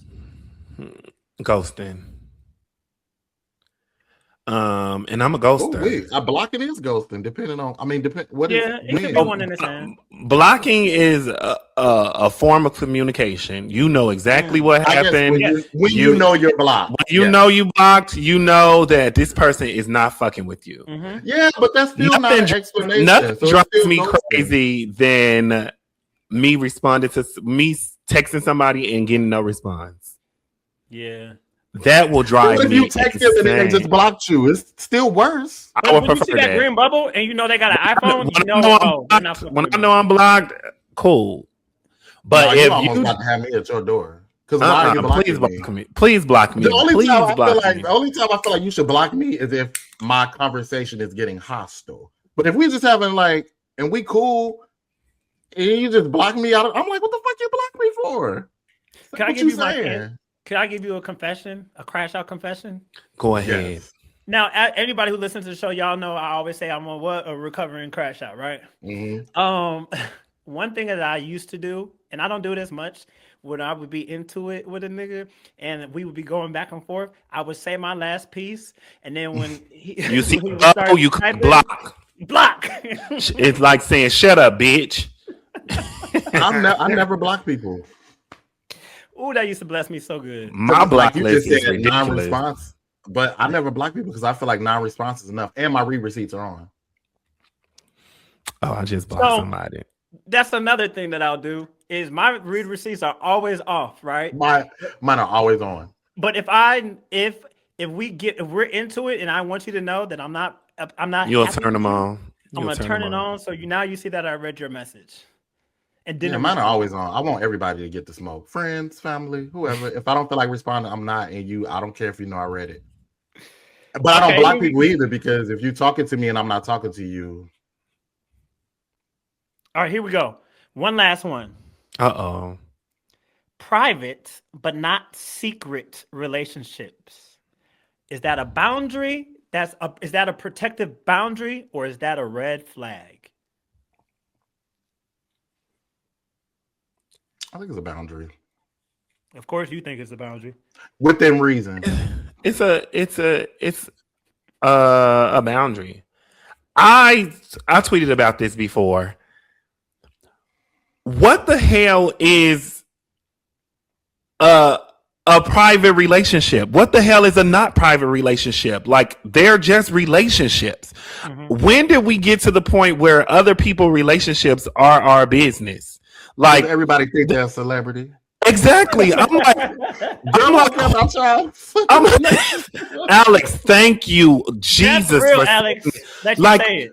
What makes people? Somebody was like, "Oh, my relationship, and here's the thing, like, I was in a relationship where I posted our pictures and people were like, well, my relationship still is private. Y'all don't know nothing about my fucking relationship. I post a picture with me and my nigga on vacation. Y'all still do not know nothing. My relationship is very private still. Like, posting pictures does not equate to private and not private relationships. That's just a relationship you see a visual of versus a relationship you don't see a visual of. Beyonce, we all know she's married to J fucking Z, but her relationship is the private relationship, most private relationship I can fucking think of. I know nothing about their relationship. Until they got in that elevator with Solange. Until they got in that fucking elevator. And we still don't know. That still wasn't a lot, but that was more than we've ever gotten. We still don't know who Becky with the good hair is. We make all types of allegations. We still don't know all types of shit. And you know what? Full circle, and you may be right about the Hive, because now I remember the Hive. We was up all types of bitches. When we went to Rachel Ray, Rachel Ray, Nia Long, Rachel Ray's cooking videos and shit on Instagram. What did Rachel Ray do? They thought she was Becky with the good hair. Because they said it was Rachel Roy who was somebody else, but people heard Rachel Ray because they don't know who Rachel Ray is. So Rachel Ray, she just made a souffle, and then underneath the souffle, there's all these bees. Dude, we was buzzing. And she don't even know why. She like, oh my God, that was a time. Yeah, so I hate when people be like private. Like, all relationships are private. When we get in this house, don't nobody know what's going on. I hate when people be like, who the top, who the bottom. You don't know, but you shouldn't know. I wonder you shouldn't know. There's no reason you should know. I hate when people see a couple and they be like, I wonder who top and who. None of your it's working for them. Nobody asked your mom and daddy who was on exactly. top. Okay. Right. You'd be surprised the type of shit y'all granddaddies did. Alex, it's on you. Take us home. Yes. This has been a great conversation. So, as we always do when we have these conversations, we have fun, we talk about the stuff, but we always got to go, forward. Like, how do we move forward from, the things that we brought up? What is the agenda moving forward? So this segment on this one in particular is what we need, right? Like we need that. What do we need, right? So what do you guys think? What chaotic behavior needs to be retired immediately? I would say drugs. Y'all done the people on drugs. Yes, the black people done infiltrated the circuit parties and start picking up the drugs that the white people are doing. Those drugs are not for our community. Black people do not supposed to be doing horse tranquilizer and stuff. We need to go back to the marijuana. Anything that is just one letter, whether it is K, G, T, E, all that stuff, black people do not. Methamphetamine, Tina, that is not for black people. Leave that to them white people that love fisting and all that other stuff. Black people need to just go back to our dark liquor, our Hennessy, and our reefer. And I the girlies, so you're going to get pushback on that one. I will like you're drug shaming. Did you do that tweet? Was that you who made a tweet that went viral? I don't know if that was you.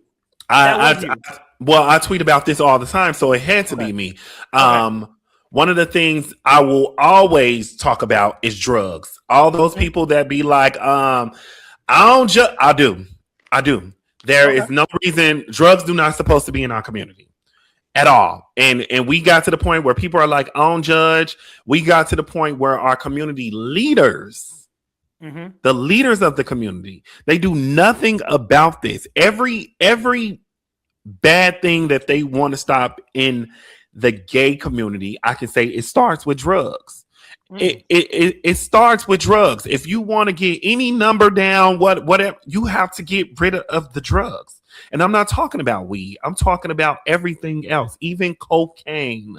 And I know the coke girlies go kill me for this, but we just have to stop. That is not. It's not for us, and it's not fun. Sheesh. I wasn't expecting them to take it there. So I'm gonna piggyback on that, and I'm gonna say, get help because it's not healthy for you. It does cause behaviors that affect yourself and others around you. A lot of the things that we do complain about that go on in our community, like tussling outside the bulldog. A lot of those, right? It's caused by a lot of those hard drugs, right? Yeah, and perks, and perk 30. Yeah. And there was to get it out of there.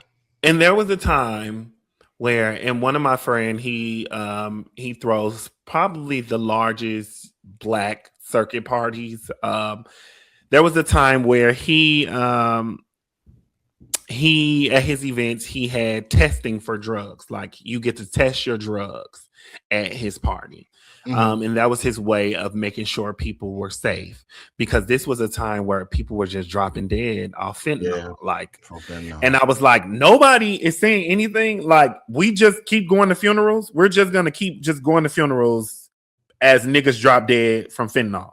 Like, nobody is going to say nothing. Nobody from our, because when it's HIV, when it's fighting and all this stuff, our community leaders get together. I grew up in a time where I couldn't go to a club without HIV testing at the front door. I couldn't go into a club without an HIV poster inside the club. I can't watch RuPaul Drag Race without a PrEP commercial. You can't watch Empire, nothing with gay characters without a PrEP commercial coming on. But nobody is saying nothing about the drugs. The drugs is none of the community leaders, and probably because they're doing them. But do you think it's that well known? Because I know I had no idea that. No, what I'm saying, when you're saying like people were really dropping dead from some of that stuff, like unless you are a close friend of someone who that had happened to, and I don't think many people knew, because I never knew. There were a lot of instances of people that happening to that I didn't know what was happening. I just thought people was just getting out of here. And then people blamed it on the COVID vaccine. Oh, all these people having these heart attacks and stuff. It's got to be the COVID vaccine. And I want to tell you know what I'm saying? And I don't want to be. Calm down, Pierre.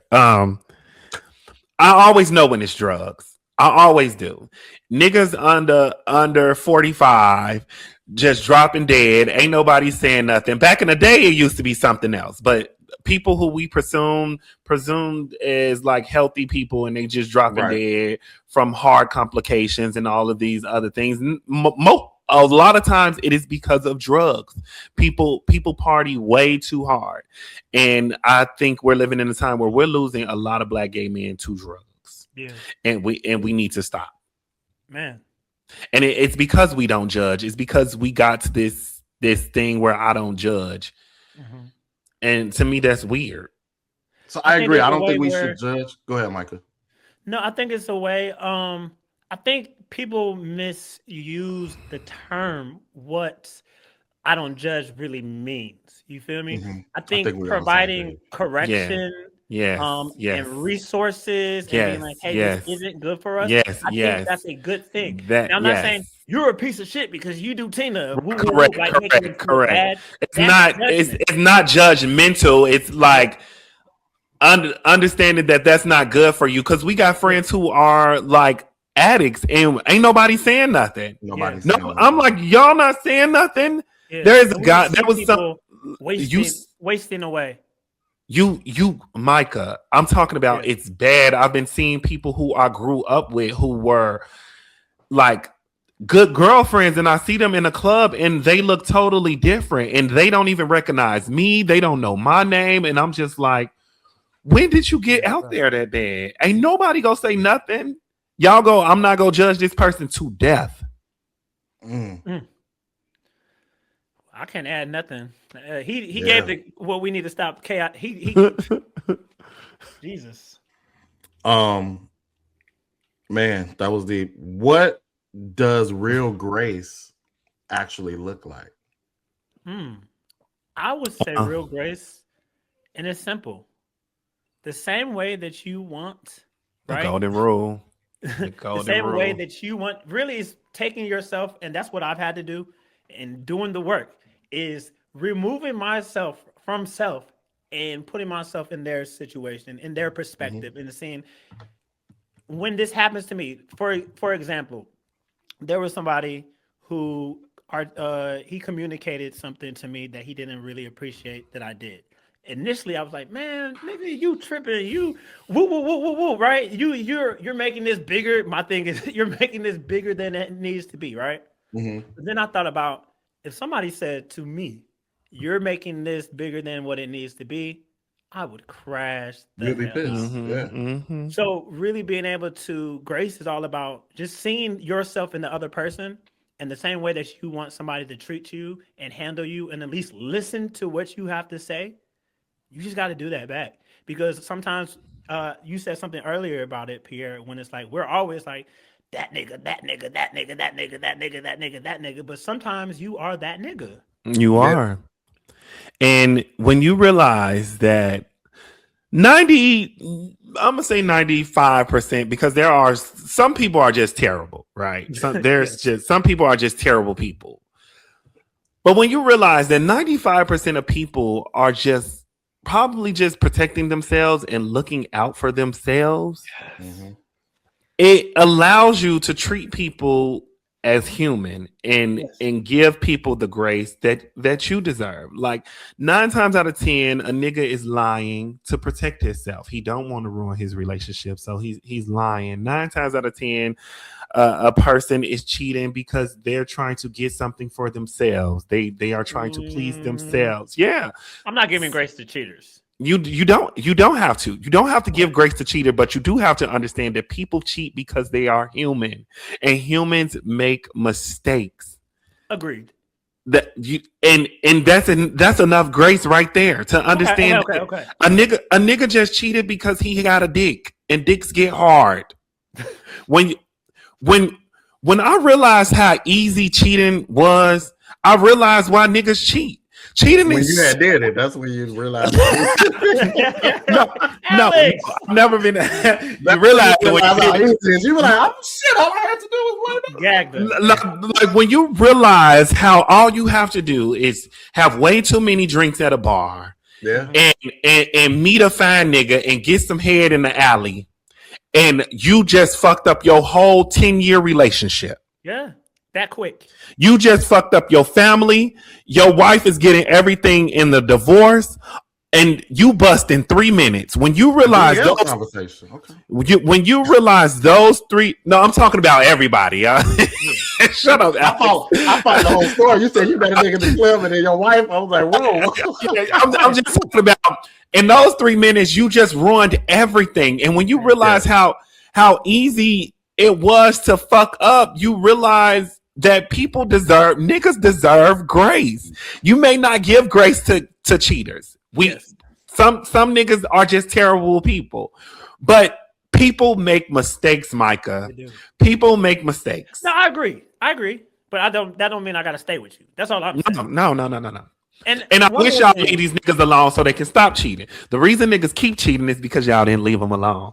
I want a nigga to come to me because his last bitch left him, so he can know that I'm gonna do the same if he fuck with me. But if he come to me thinking I'm gonna stick around like his last person, then y'all raising men wrong. Y'all got to lead these niggas so that they can be better. Also, 2 more things, and I'm done for the night. Right?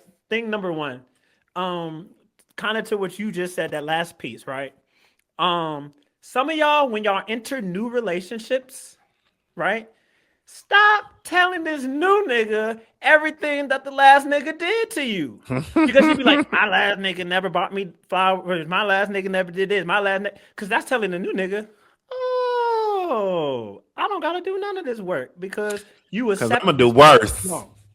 I'm going to do worse. I'm nothing like your last nigga. I'm worse. So stop telling these new men everything that your last man did. That's where a lot of us fall into the trap. Also, one thing too, especially for those of y'all who get frustrated in the talking phase, and I can speak for myself how I've been in the past and how I've grown from it, and I'm continuing to grow it. Sometimes we get upset because this person is not responding fast enough, isn't making time to, isn't making time to hang out, this, that, and the third. And we don't realize for a lot of people, especially now, especially in this economy, getting out of bed is a task for a lot of people, right? Just showing up, doing the basic things because shit's hard for a lot of people. People are carrying a lot of things with them, carrying a lot of weight with them. So for you to be like, oh, he doesn't want to ever hang out. We've only hung out once this month. Okay. Y'all only hung out once this month. But have you taken the time to figure out what that person has going on in their life that's causing them to not have the capacity? And I'm preaching to myself, even the whole, well, don't introduce a vibe that you can't maintain. Well, guess what? During that time, the person may have lost their job. During that time, when they introduced the vibe, right? Since then, they might have lost a family member. They might be dealing with their own, mental health issues. They might don't have a job, and now they're like, "Oh, I'm a piece of shit because I don't have a job. So how am I going to even show up for this person?" And what we don't do, we don't have these hard conversations. So they're over here like, well, I'm just not going to show up for this person because I can't show up like I want to. Because once again, there's a lot of assumptions. So now this dude might think because he probably wants me to take him out to eat. And niggas don't want to go to Chili's no more. They don't want to go to Fridays. They want to go to 5-star restaurants. So like all of these things factor in. So I think at the end of the day, we just got to really grace and look at people's humanity instead of thinking about what we want and what we want out of this situation. Yeah. No notes. No notes. My benediction. No bars. Mwah. No bars. Got into the benediction, and that was the agenda moving forward. So you want to get out of here, Micah? We'll go ahead and toss it to you so you can do the. All right, y'all. Final remark. Y'all, this has been a great conversation. The man of the hour, he came, and were our hearts not stirred? Okay, were our hearts not stirred? Y'all so churchy. I love it, but no, it was good. Thank you. Where can the people find you? I am Prince Charming P everywhere. TikTok, Twitter, Instagram. I hate people with different screen names on every single social media account. I have the same one everywhere.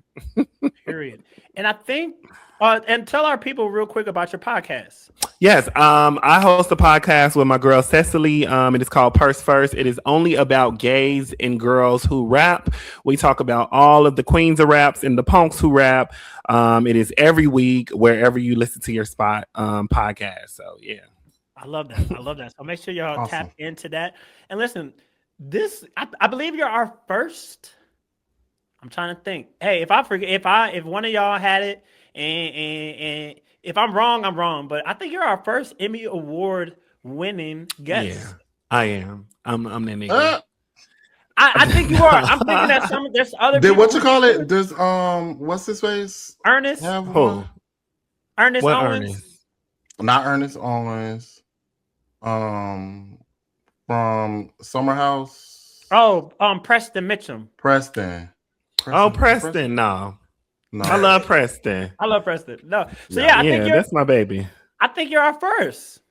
Yeah. Yeah. Congratulations. Shout out to you for saying Guinness World Record for being one of the first people to win an Emmy for what I won an Emmy for. So and tell the people what that was for. So I have an Emmy for a short film that I created. And as people know, the Emmys is for TV. The Emmys introduced this short film, live action short film category the year I entered it. I won it and they got rid of the category, which gave me a Guinness World Record because I am the first and only person to win an Emmy for a short film. So and a live action short film. And I'm a black punk. Okay. That's dope. that's amazing. So you the first and last. First and last. First, only, and last. That's amazing. Alex, where can the people find you? Oh, I didn't hear you. My bad. I'm looking like, what are you doing? Y'all know y'all can find me at XanderT82. That's XANDERT82. That is on IG. That is on what else am I on? Shit. TikTok, but not really anymore. And on X, there's an underscore in there somewhere. But if you start typing it, you'll find me. That's where I'm at. And as y'all know, Spill, same. You Blue be on Sky, Spill? same. I'm on Spill. I'm on Blue Sky. All of it same. XanderT82. You're so key. And as y'all know, it's your boy Micah B. You can find me at It's Micah B on Instagram. It's Micah B on Twitter. Those are my main two spots. Those are the only two apps that y'all need to know about. So find me over there. You may see me in other places, but really Instagram, TikTok is the main places. Black Gay Agenda Pod on Instagram. Listen, shout out to y'all. Y'all have been really rocking with us over on the Instagram. The Instagram been popping these past, the last week for sure. So make sure that you stay tapped in. And speaking of staying tapped in, y'all, next month, March, we are coming back with season 4. I'm super excited about season 4. The two new co-hosts, like I said, by the time you listen to this, hopefully those two new co-hosts will be announced. So yeah, the new season's coming. We want to thank y'all for listening to the off season. We need that episodes. Thank you to Prince Pierre. Thank you to Jamal Perry. Thank you to help me out, Ernest Owens. Baby, I'll have to go look at the list to know. Thank you to Pleasure You. And thank you. Listen. Whoever we forget, charge it to my heart and not my mind. This has been the Black Gay Agenda. Remember, grab your purses and clutch your pearls. We will see you next month. Before we get out of here, don't forget this episode was brought to you by Jack, the app where connection meets culture. So whether you're still thinking about that topic we just got into or thinking about somebody you want to get into, remember, your next crush is one download away. Meet them here, Jack app. If you're new, download Jack now. Already on it. Open Jack now. See who's nearby. You never know who might be waiting to match that energy. Because when the mics go off, the conversation doesn't have to stop. Not on Jacked.